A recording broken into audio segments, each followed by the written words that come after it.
improving your improvising soloing skills.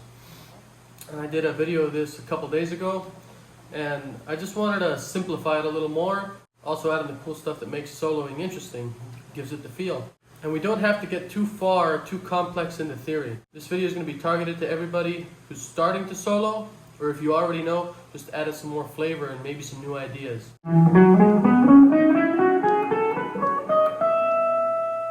Most of what we'll be playing and learning today is in this main position highlighted in the green box on the scale. So we're going to take this little box right here and we're going to have a good time with it. So if you don't know the scale, just pick up your guitar and we're going to practice these notes and play it along with the chords so you can get an idea of what that's like. Root.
We can do with just a little box right here, right?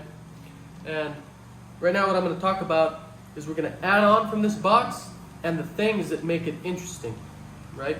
Because there's so much we can do with it, but mixing it up is what really gives it the flavor, right? Even if we just keep it in this box, the way we play it is more important than what we play. You might have a hard time just getting used to it and getting your fingers down, but that will come along real quick. And then you'll start to play. Then you'll try to do the bends.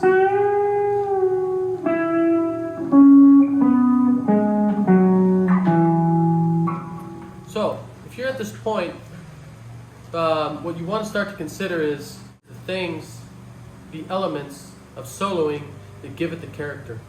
So we're going to talk about hammer-ons, pull-offs, hammer-on pull-offs, bends, sustaining, pre-bends and a let down, slides,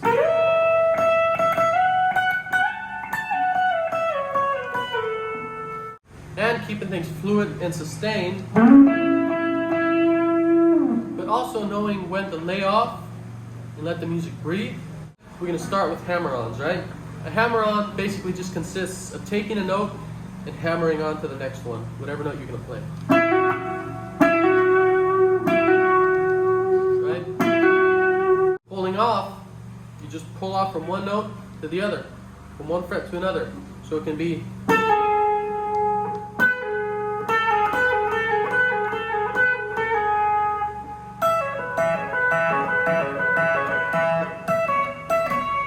pull-off, a hammer-on pull-off.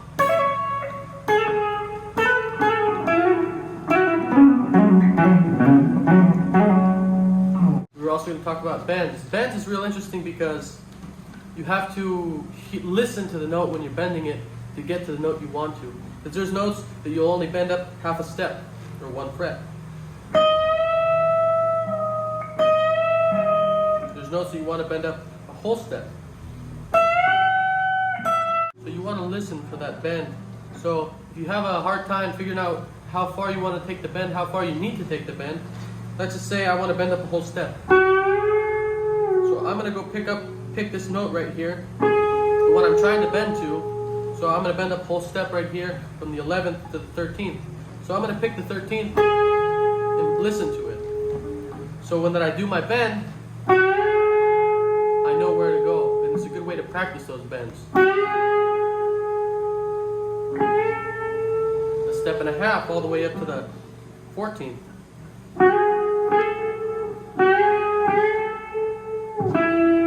Then we have our slides.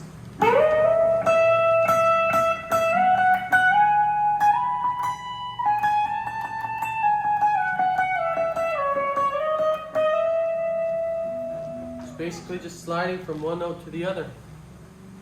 The other thing I said I was going to talk about is muting the string after picking it.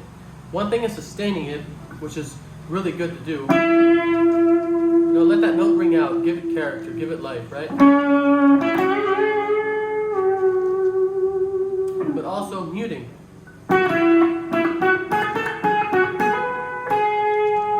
So muting the strings after you pick them, just to silence them. It will change it up. It will give it a nice change. Another trick you can do is, you know, at some points you can palm mute, where basically you lay your palm down here where the strings hit the bridge.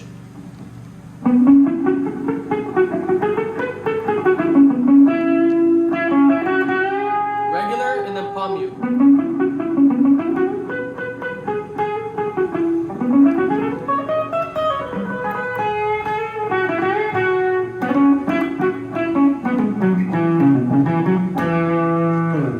These are just little things that are good to practice, so you can incorporate them into your solos to make them more interesting, to give them more life. You also want to be able to play all around the fretboard to make the solos more interesting. We were talking about slides, sliding into the note.